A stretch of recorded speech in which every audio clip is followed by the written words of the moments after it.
Assalamualaikum warahmatullahi wabarakatuh. Alhamdulillahil qail kullu nafsin za'iqatul maut. Asyhadu an la ilaha illallah wahdahu la syarika lah, al-hayyul ladzi la yamut. Wa asyhadu anna Muhammadan 'abduhu wa rasuluh, sahibul maqamil mahmud. Allahumma salli wa sallim wa barik ala sayyidina Muhammadin wa ala alihi wa sahbihi ila yaumil khulud.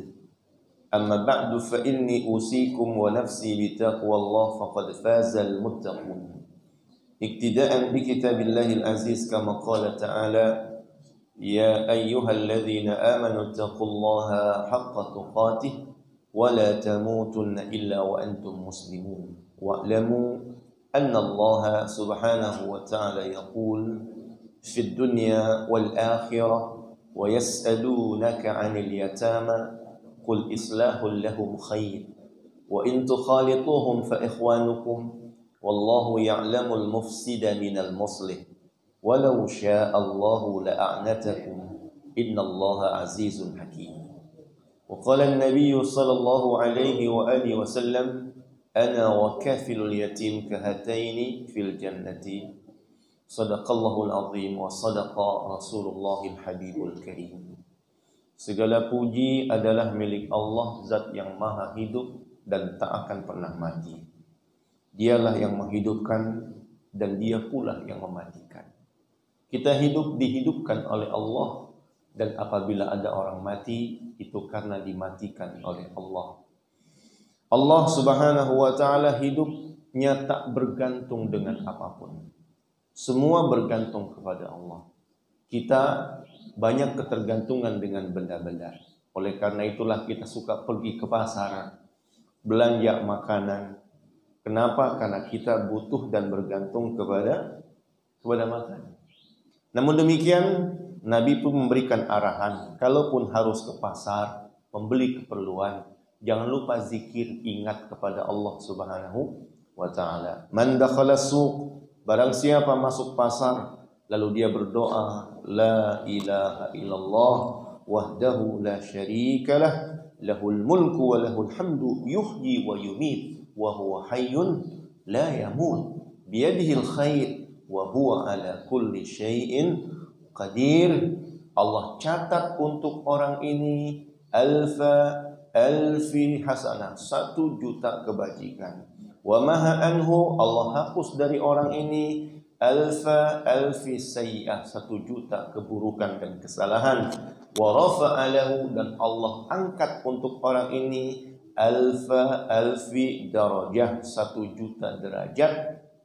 Wa fi riwayatin, dan dalam satu riwayat, bana lahu baitan fil jannah, dibangunkan untuknya satu rumah di dalam surga. Bu, satu rumah di kejaksaan ini berapa? Pak, ya, ada sekarang rumah di bawah 1 M. Jarang. Kalaupun ada, rata-rata iklan rumah M sekarang. Makanya orang ngutang juga sekarang nggak puluhan ribu lagi, nggak ratusan ribu lagi. Dulu orang ngutang, bro, ngutang dong berapa? 50.000. Pak, ngutang dong berapa? 200.000. Sekarang, Assalamualaikum Pak Ustadz. Waalaikumsalam. Ada apa nih? Mau ngutang Pak Ustadz 15 juta. Orang hari ini ngutang juta. Ya. Maka hadis ini nggak usah aneh. Nabi bilang, siapa yang masuk pasar, baca doa, di dalamnya ada nama Allah yang maha hidup, nggak akan pernah mati, yang menghidupkan bahkan dia yang mematikan, 1.000.000 kebajikan ditulis, 1.000.000 keburukan dihapus, 1.000.000 derajat diangkat. Ya.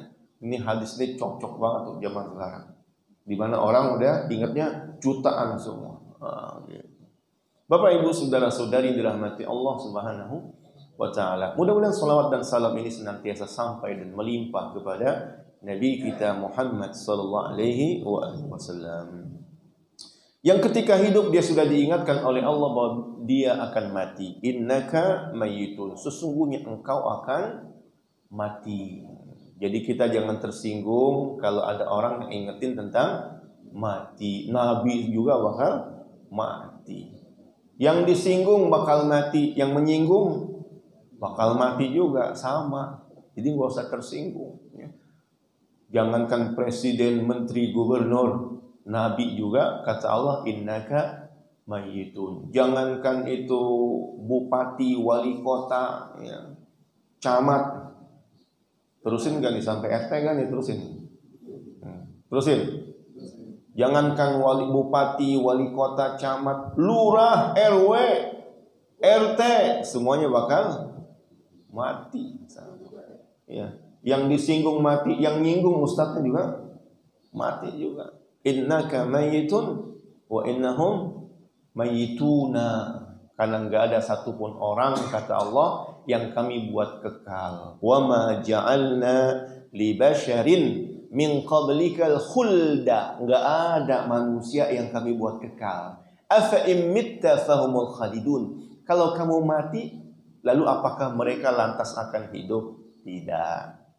Bapak Ibu, saudara-saudari yang dirahmati Allah Subhanahu wa taala, yang jadi masalah adalah ketika seseorang mati, kadang-kadang dia meninggalkan anak yang masih kecil.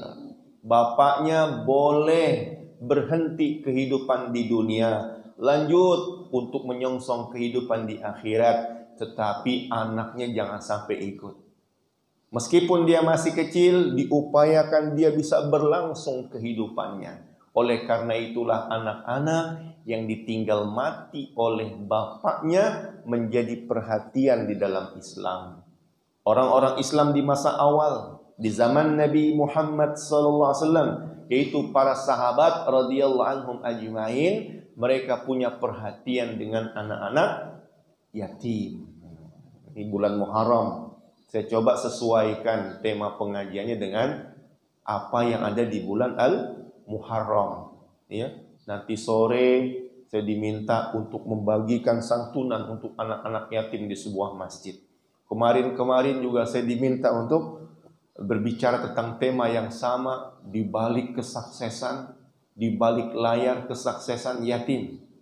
Maka pagi hari ini saya pun ingin membawakan tema yang sama, mengingatkan kita semua bahwa di antara yang diperhatikan dalam Islam adalah al-yatama, anak-anak yatim. Fid dunya wal akhirah wa yas'alunaka 'anil yatama qul islahul lahum khair wa in tukhalituhum fa ikhwanukum wallahu ya'lamul mufsida minal muslih walau sya'allahu la'a'natakum innallaha azizun hakim. Tentang dunia dan akhirat, begitulah pikiran orang-orang, ya. Tidak hanya berpikir tentang dunia, tetapi berpikir tentang akhirat. Atau kebalikannya, hanya berpikir akhirat, enggak pernah memikirkan dunia. Sebagaimana doa kita dua, Rabbana atina fid dunya hasanah wa fil akhirati hasanah.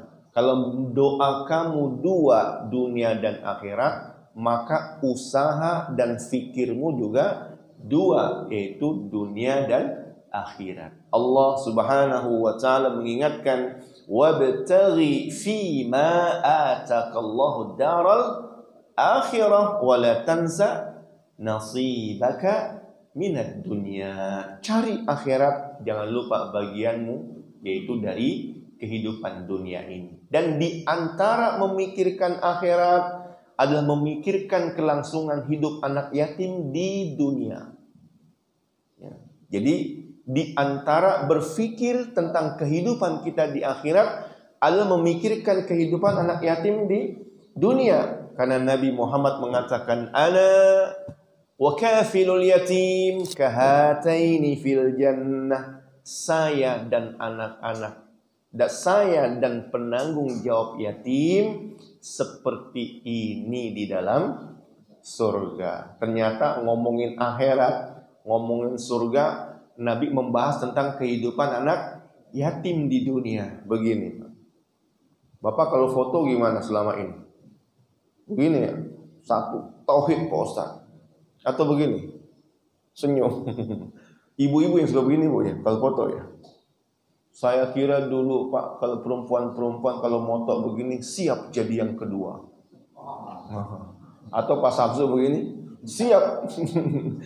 Siap ya, menduakan misalnya. Ternyata begini, pose begini bukan masalah dapat istri dua atau jadi yang kedua. Nabi begini bilang, ana wa kafilul yatim. Saya dan pengurus, penjamin anak yatim seperti ini dekat. Nggak ada penghalang, dekat. Mau gak dekat dengan Nabi di surga? Ya begini. Apa begini maksudnya? Jadi pemerhati anak yatim. Menjamin kehidupan anak yatim. Besok-besok kalau foto begini ya. Saya penanggung jawab anak yatim. Ana wa kafilul yatim kahataini fil jannah. Bapak Ibu saudara-saudari dirahmati Allah Subhanahu wa taala, hanya saja kadang-kadang sebagian orang masih samar tentang yatim itu. Ya. Apa sih yatim? Wa yas'alunaka 'anil yatama. Mereka bertanya kepada Muhammad Nabi tentang yatama, tentang yatim. Apa itu yatim? Berikutnya, acara selanjutnya adalah pembagian santunan untuk anak-anak yatim. Pertama, anak-anak dari SMA A. SMA masih disebut yatim, betul atau tidak? Mari kita cek. Orang Arab bilang ya, yatim itu adalah man mata anhu abuh, yang ditinggal mati oleh bapaknya. Benar dong Pak Ustaz, ini kan ditinggal mati sama bapaknya. Belum selesai. Kita jangan cepat-cepat angkat tangan. Saya yatim Pak Ustaz, bapak saya udah meninggal. Belum selesai. Man mata anhu abuh, yang ditinggal mati oleh bapaknya, wa huwa shagir, di saat dia masih kecil. Angkat tangan lagi. Saya cuma 120 cm Pak Ustaz, tingginya nih masih kecil katanya. Bukan ukuran badannya yang kecil ya. Maka ditambahin lagi, man mata anhu abuhu wa huwa shaghirun lam yablughil hulum ay qablal bulugh. Yatim adalah orang yang ditinggal mati oleh bapaknya di saat dia masih kecil, belum balik. Ini nih, belum balik. Nah, apa itu balik? Pertama, lihat umur. Kalau umurnya 16 berarti sudah balik. Ya. Kalau sudah 16 umurnya balik. Lihat aktenya, kelahiran 2009. Sekarang 2025. Berapa tahun umurnya? 16. Oh, kamu udah gak yatim lagi. Gak yatim lagi, udah balik. Kata Nabi, la yutma ba'dah tilam. Tidak disebut yatim kalau sudah balik. Yang kedua, tumbuh bulu kemaluan. Nah, kalau ini susah dilihatnya. Kalau umur lihat akte. Kalau ini susah dilihatnya. Suruh ngaku sendiri, udah tumbuh belum? Udah Pak Ustaz, udah balik berarti. Nah, yang ketiga adalah sudah keluar air syahwatnya, ya. Tiba-tiba pagi-pagi ibunya merasa kaget. Biasa nih anak kalau ngompol baunya pesing jengkol nih, petek nih. Ini kok toto celana basah tapi baunya berpandan. Bau daun pandan. Oh, ibunya sadar nih udah balik nih anak nih, udah keluar nih air syahwatnya. Maka dia sudah balik kalau sudah keluar air syahwat. Dan yang keempat, khusus bagi perempuan, balik itu ketika dia keluar darah haid. minimal di usia 9 tahun qamariyah. Masuk ke kamar mandi itu anak, tiba-tiba keluar lagi menangis, "Umi, aku berdarah." Si anak menangis ketakutan ngelihat darah, si ibu seneng kegirangan. Kata ibunya, "Kamu sudah dewasa.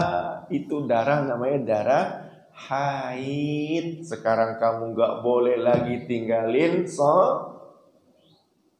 gak boleh ngapain lagi, Pak? Kalau sudah balik gak boleh ninggalin sholat." Banyak yang belum balik ya hari ini orang ya. Banyak yang ninggalin sholat belum balik ya. Kalau sudah balik nggak boleh ninggalin sholat. Kalau sudah balik, nah kamu nggak boleh buka boleh nggak sih buka aurat? Kalau udah balik, Samsu boleh nggak buka aurat? Ya, tak boleh. Boleh dong. Nanti dia mau mandi gimana nggak dibuka? Kalau nggak mandi dibuka.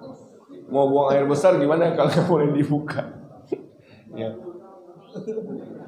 Boleh buka aurat, yang nggak boleh menampakkan aurat di hadapan yang bukan mahram. Ya. Nggak boleh menampakkannya di depan bukan mahram, itu dia. Ya. Maka memang kadang-kadang definisi perlu diluruskan. Kata ibunya, "Oh iya, boleh nak, boleh dibuka, ya, di tempat yang tidak terlihat orang. Tetapi kalau ada orang yang bukan mahram, kamu tidak boleh membukanya." Gitu. Boleh nggak buka aurat, Pak? Boleh nggak? Kalau pakai baju ketat boleh nggak? Pakai baju ketat boleh nggak? Nggak boleh. Saya pakai baju ketat sekarang. Di dalamnya kaosnya ketat. Jadi bapak-bapak ada yang curhat sama saya, "Pak Ustadz, ternyata saya nih selama ini memberikan nafkah haram kepada keluarga saya." "Kok begitu, Pak? Kenapa?" "Ya, saya selama ini dagang, Pak Ustadz, di Cipulir." "Dan Cipulir kok haram gimana?" "Saya dagang kutang, Pak Ustadz." "Loh, dagang kutang kok haram? Kan buka aurat," katanya. Enggak. Ya. Namanya pakaian sekecil apapun itu nutup. Nggak ada pakaian namanya membuka. Sekecil apapun Bapak jual kutang, itu bakal dipakai nutup. Nutup. Bapak jual celana dalam dipakai untuk nutup. Semua pakaian sekecil apapun itu menutup. Pakaian seketat apapun namanya menutup. Jadi boleh gak pakai baju ketat? Boleh gak? Boleh gak pakai baju ketat? Boleh. Pakai celana dalam boleh gak? Boleh. "Pak Ustadz, saya pulang haji nih Pak Ustadz, alhamdulillah. Cuman masalahnya Pak Ustadz, katanya orang pulang haji gak boleh pakai celana pendek Pak Ustadz." Boleh saya pakai celana pendek. Kenapa dilarang pakai celana pendek? Sekarang saya pakai celana pendek ini. Masalah pakai boleh, yang nggak boleh apa? Nunjukin aurat di hadapan yang bukan mahram. Pakai celana pendek nggak sekarang? Ada kan yang pakai kan? Boleh nggak? Boleh. Yang nggak boleh apa? Sarungnya diangkat, ditunjukin, nggak boleh. Nanti auratnya kelihatan. Maka dirubah sama ibu itu. "Nah, kamu boleh buka aurat tapi nggak boleh diperlihatkan kepada orang yang bukan mahram." Jadi ada 4 yang menghilangkan status yatim. Ada 4. Pertama, usianya sudah masuk 16. Yang kedua, dia sudah tumbuh bulu kemaluan. Yang ketiga, dia sudah keluar air syahwat. Yang keempat, khusus buat perempuan, dia sudah keluar darah haid. "Wa yas'alunaka 'anil yatama." Begitulah kriteria anak yatim. Nabi Muhammad SAW diperintahkan oleh Allah untuk menjawab. Mereka nanya tentang yatim, jawab. "Qul," katakan pada mereka hai Nabi, "islahul lahum khair." Memperbaiki keadaan yatim itu bagus. Memperbaiki keadaan. Nah, berarti yang jadi masalah sekarang, kita ngerti gak keadaan yatim itu? Karena cara memperbaikinya mesti sesuai dengan keadaan. keadaan, ya. Paling tidak keadaan yatim itu ada dua. Ada yatim yang ditinggal mati oleh bapaknya, miskin tak berharta. Nabi Muhammad yatim enggak?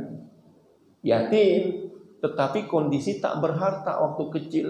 Alam yajidka yatiman fa'awa wa wajadaka dhallan fahada wa wajadaka ailan fa'aghna. Kata Allah, Nabi yatim ketika kecil, ail miskin ketika kecil.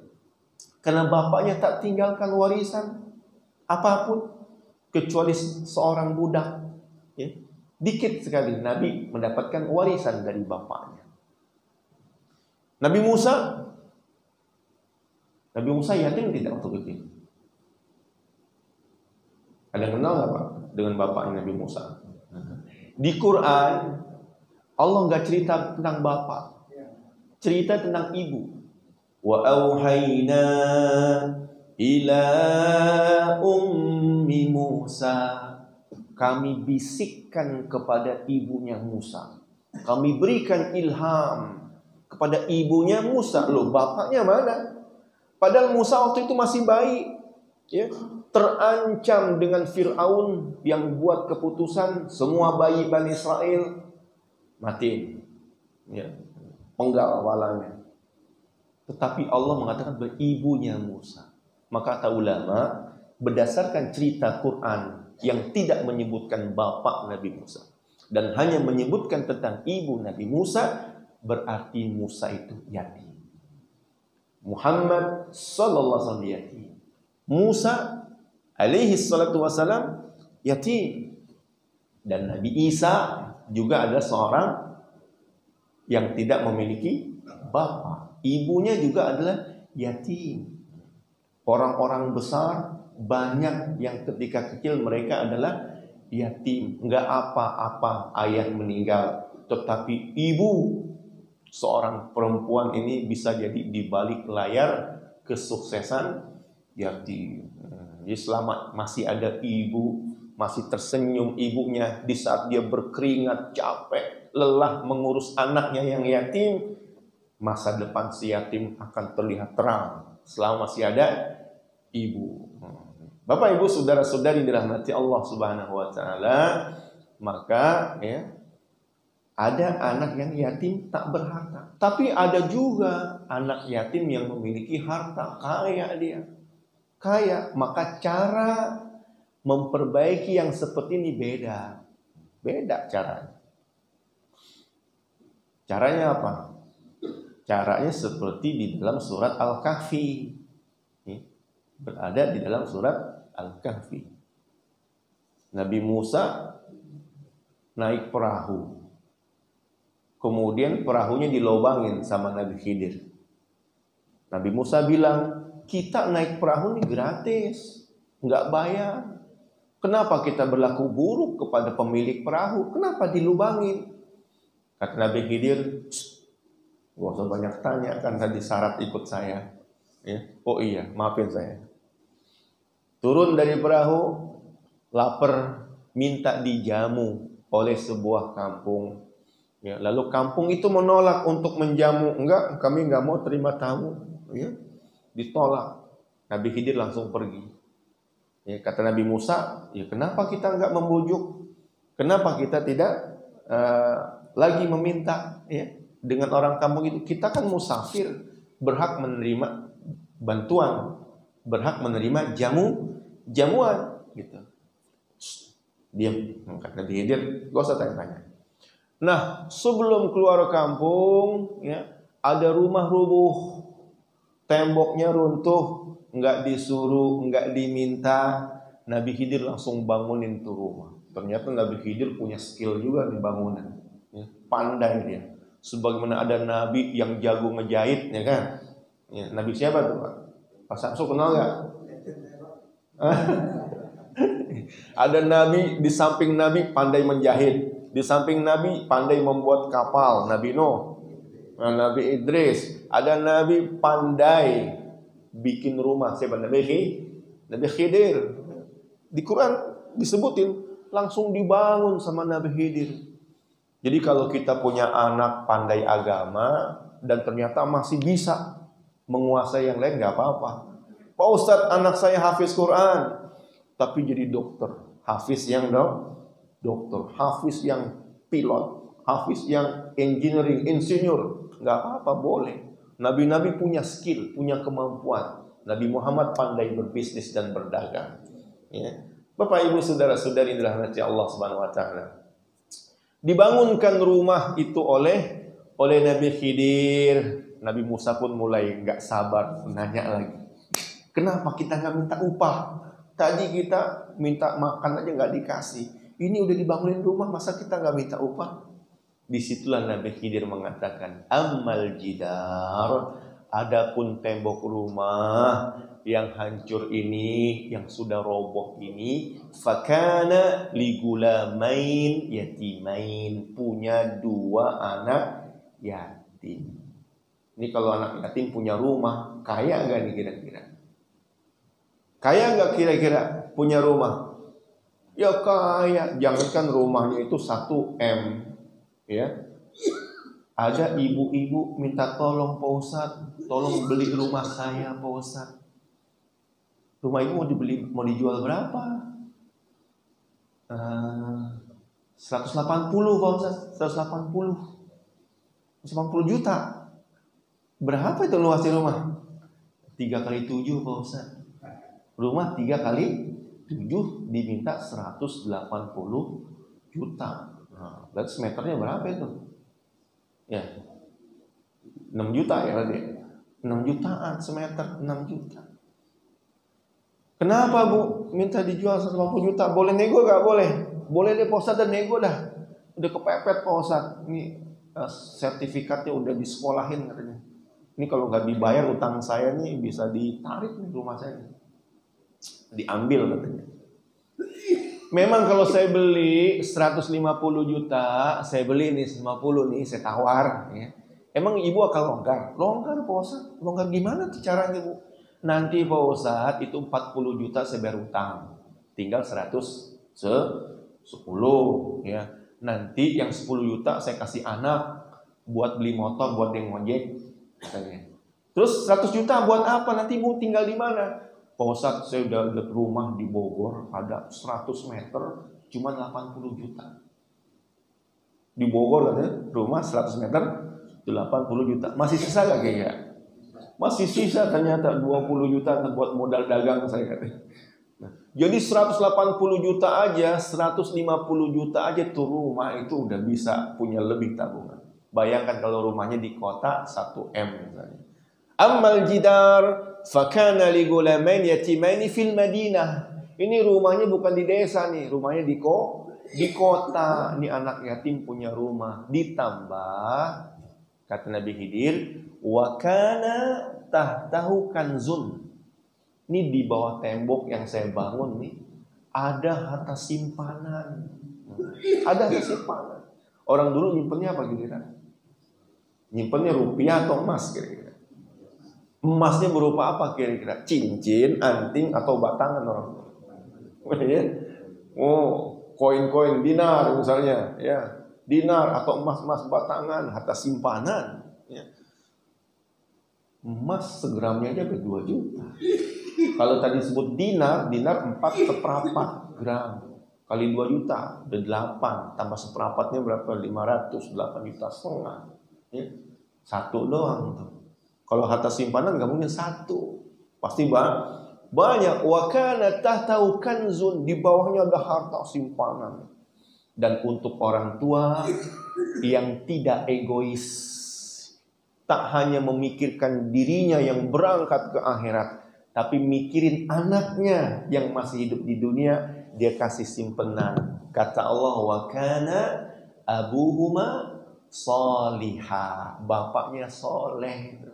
Bapaknya soleh. Jadi di antara nilai kesolehan bukan egois memikirkan diri sendiri, tetapi memikirkan anak cucu keturunannya. Wa kana abuhuma salih. Dipuji oleh Allah seorang bapak yang dia memikirkan kehidupan anak-anaknya. Ammal jidar fakana li gulamain yatimaini fil Madinah wa kana tahtahu kanzun lahuma wa kana abuhuma salihah.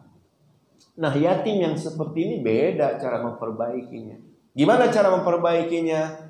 Bukan bapak ibu, ayo kita galang dana, kita santunin yatim ini, bukan. Tetapi memberikan nasihat. Bapak ibu, ini yatim punya harta. Hartanya kita jaga, jangan sampai rumahnya diambil sama mafia tanah.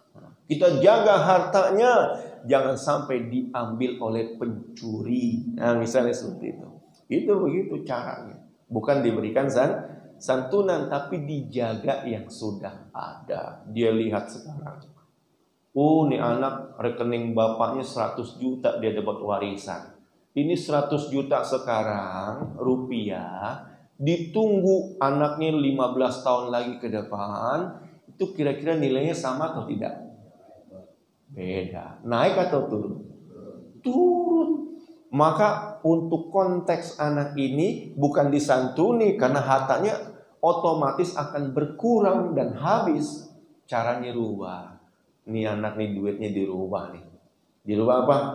Jadi emas supaya stabil, bahkan bisa naik. Bapak ibu saudara saudari dirahmati Allah subhanahu wa ta'ala. Maka muncul pertanyaan.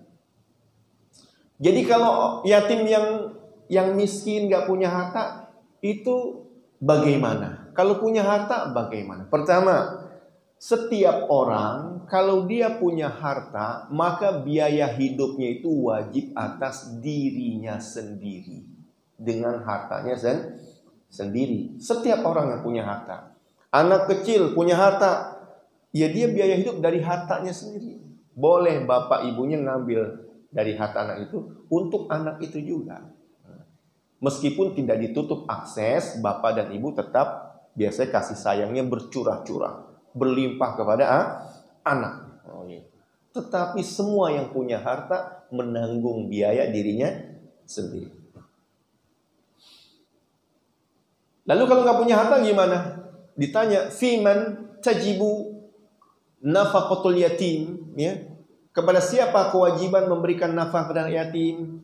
Maka dalam mazhab Imam Asy-Syafi'i, yang wajib memberi nafkah kepada anak yatim pertama adalah al-ummul musirah, ibunya sendiri yang kondisinya kaya. Nah, sifat tapi kalau dia kaya, maka ibunya yang ngasih nafkah kepada anak yatimnya. Tetapi kalau ibu itu miskin, berarti nggak ada kewajiban. Ada kewajibannya kalau kaya menurut Imam Asy-Syafi'i. Tetapi Imam Ibnu Qudamah, seorang ulama dari mazhab Hambali, dia mengatakan yang wajib memberikan nafkah anak yatim di samping ibu ada juga kakek namanya. Karena kakek pengganti daripada bapak. Maka seandainya anak yatim itu punya ibu dan punya kakek, maka kewajiban ibu menafkahi sebanyak 1/3 dan kakek menafkahi 2/3. Kok bisa begitu? Karena ibu dapat warisan 1/3, kakek dapat warisan 2/3. Nah, itu namanya waliyul yatim, wali bagi anak-anak yatim. Hari ini orang kalau bicara wali ingatnya yang bisa terbang. Bicara wali, ingatnya yang bisa jalan di atas air. Bicara wali, orang yang bisa bicara dengan binatang. Sehingga orang pun klaim, saya wali. Saya wali. Kalau wali-wali yang menguntungkan jadi terkenal, wali-wali yang menguntungkan dapat dana, orang-orang langsung pada hadir semua. Ting, saya wali. Giliran wali yatim, ting juga tapi hilang. Siapa nih wali bagi si yatim? Ting, nggak ada. Mana orang? Nggak ada yang tanggung jawab sama yatim. Padahal kata Nabi, wali yatim itu sama aku di surga seperti ini. Nah, siapa yang jadi wali di sini, Pak? Ada nggak menjadi wali? Nah, jadilah waliyul yatim. Nggak usah kita menghayal, Pak Ustadz, siapa yang jadi wali Gaus, jadi wali Abdal, jadi wali kutub misalnya, ya, wali ini wali itu, yang semuanya itu mendatangkan keuntungan, popularitas dan macam-macam. Tetapi giliran tanggung jawab itu waliul yatim kita menghilang.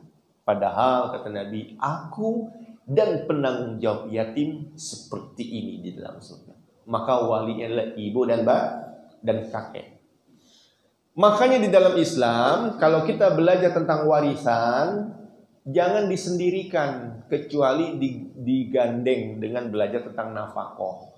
Supaya sadar, kalau kamu merasa berhak dapat waris, kamu mesti merasa wajib memberikan nafkah, karena tukernya begitu timbal baliknya. Karena kamu menafkahi dia ketika hidup, maka kamu mewarisi dia ketika mati. Ya, nggak boleh sendirian. Belajar nafkah doang, nggak belajar waris, berat. Ya Allah, kok jadi saya yang nanggung jawab nafkah dia? Nggak belajar warisan sih, ya. Merasa keberatan. Kalau belajar waris doang, nggak belajar nafkah, culas jadinya.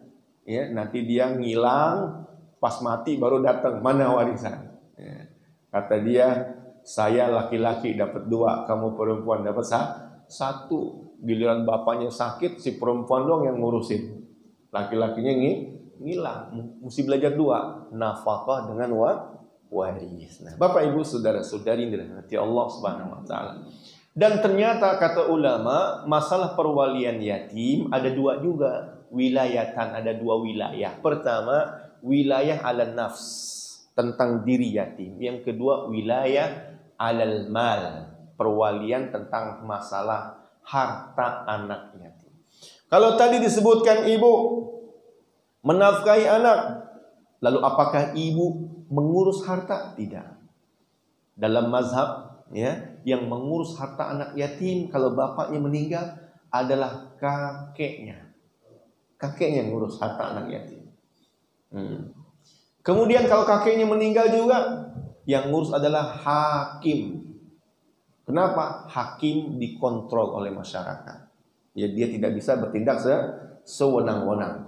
Maka ini menunjukkan bahwa Islam sangat concern dan perhatian kepada anak-anak yatim. Tak apalah bapaknya meninggal, tetapi dia harus tetap berlanjut ke kehidupannya. Nah, saudara-saudara yang dirahmati Allah Subhanahu wa taala, Allah Subhanahu wa taala menurunkan ayat ini karena terkait keberatan orang-orang waktu itu.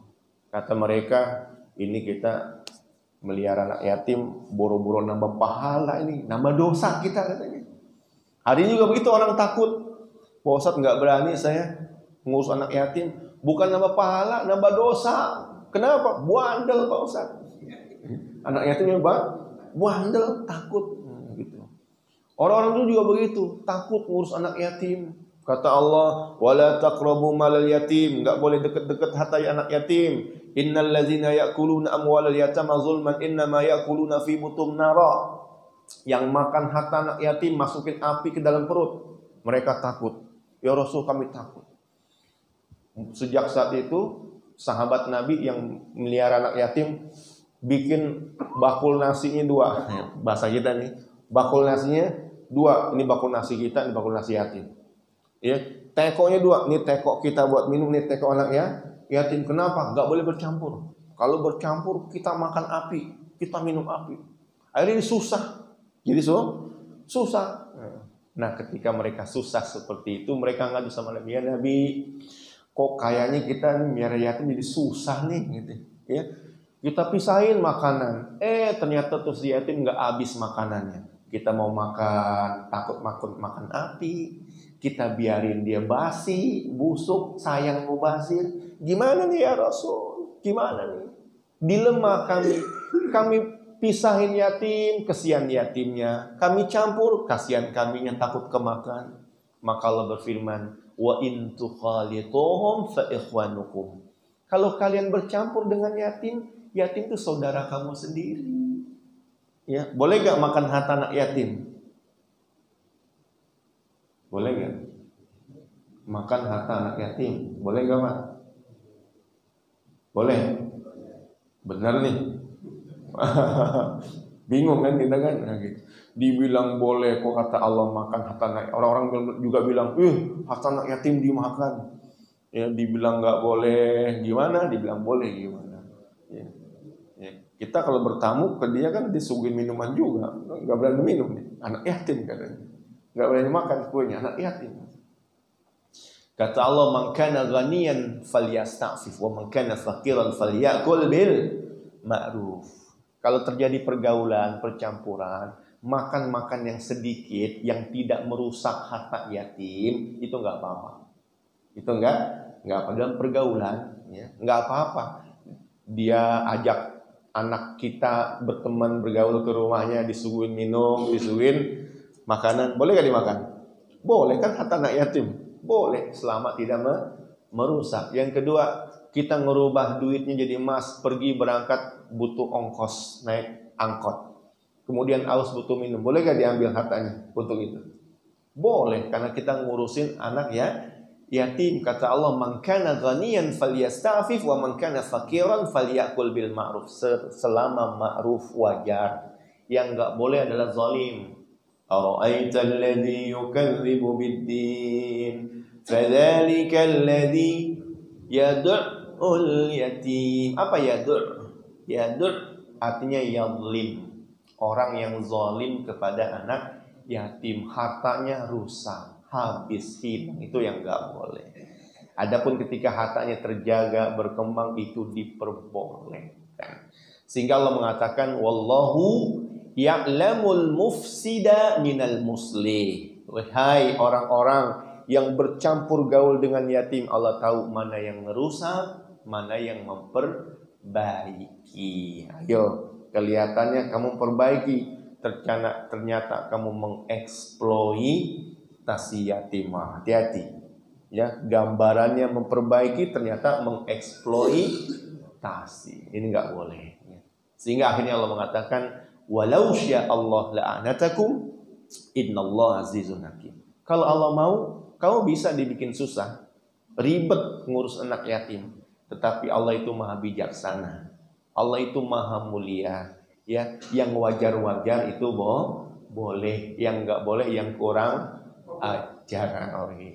Bapak Ibu, saudara-saudari dirahmati Allah Subhanahu wa taala, jadi pesan, gagasan yang ingin saya sampaikan di kesempatan bulan Al-Muharram ini adalah, ambillah perhatian dengan anak-anak yatim, dan boleh juga kita juga ambil perhatian kepada agama kita, yang kata sebagian ulama yang fokus dengan dakwah, mereka mengatakan agama kita hari ini seperti anak-anak yatim terlantar, tak ada orang yang memperhatikan dan mengurusnya.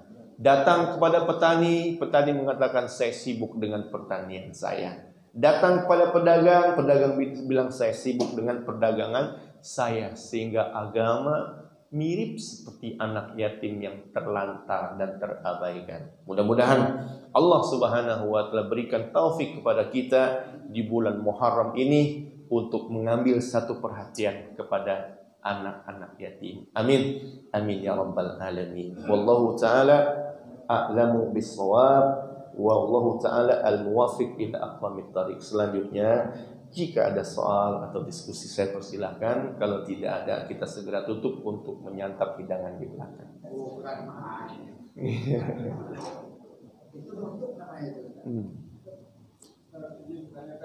Ya. Wassalam. Kalau misalkan yatimnya ditinggal kan, atau yatimnya ditinggal mati, kalau ditinggal cerai misalkan. Bukan yatim. Selama bapaknya masih hidup, tetap bukan yatim. Disebut yatim kalau bapaknya meninggal, mati. Kalau cuma cerai masih hidup, dia enggak yatim. Dan bapaknya masih bertanggung jawab memberikan nafkah, bukan ibu. Suami istri cerai, nafkah siapa? Ya bapak. Enggak bisa ibu. Bapaknya kasih nafkah. Kalau ibunya namanya ihsan, berbuat baik, bukan nafkah. Bapaknya wajib menafkah. Nah, ini masalah nih sekarang.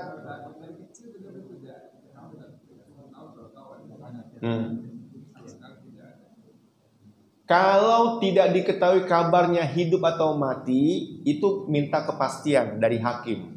Pak Hakim, ini anak bapaknya ngilang 2 tahun. Dulu sih dengar-dengar kabar pas dia lagi naik perahu, nggak tahu tuh perahu dia atau perahu yang lain tuh, perahunya tenggelam misalnya. Kata yatim, berdasarkan perkiraan kami putuskan bapaknya mati. Gitu. Jadi mati, ada yang mati sebenarnya, ada yang mati berdasarkan keputusan. Atau dinyatakan hilang. Ini bapaknya naik gunung nggak pulang-pulang, hilang lenyap begitu saja ya. Diputuskan berarti mati karena hilang. Maka bisa diambil kedudukannya itu dengan keputusan hakim. Kalau hakim bilang bapaknya mati atau hilang, dia menjadi yatim yang berhak mendapatkan nafkah dari siapa? Dari ibu tadi, dari kakek. Kakek maksudnya apa? Kakek maksudnya kerabat yang berhak dapat waris. Kalau nggak ada kerabat yang berhak dapat waris, jatuh kewajibannya kepada zawul arham. Zawul arham siapa, Pak Ustaz? Zawul arham adalah kerabat si yatim yang tidak berhak mendapatkan waris. Biasa dari jalur perempuan. Misalnya bibi yang perempuan atau saudari ponakan perempuan dari kalau ponakan enggak ya, kan masa ponakan ngasih itunya omnya. Dari jalur perempuan biasa itu namanya zawul arham. Jadi ada kerabat yang ashabul furud atau asobah, ada kerabat yang namanya zawul arham. Kepada mereka. Kalau nggak ada juga Pak Ustaz, siapa nih? Anak kecil ditinggal cerai oleh kedua bapak ibunya, siapa nih yang ngurus dia? Tadi umat Islam. Umat Islam kasih santunan, maka helahnya duafa, yatim dan duafa. Pak donatur, Bu donatur, ya, mari kita galang dana untuk santunan yatim dan duafa. Karena kalau yatim saja, saya nggak bisa ngontrol. Dia berubah atau malam-malam dia udah bertambah umurnya, bukan yatim lagi. Jadi yatim dan duafa, gitu caranya. Wallahu ta'ala. Sudah? Ya. Baik. Kita tutup dengan doa kafaratul majlis. Subhanakallahumma wa bihamdika asyhadu an la ilaha illa anta astaghfiruka wa atubu ilaik. Assalamualaikum warahmatullahi wabarakatuh.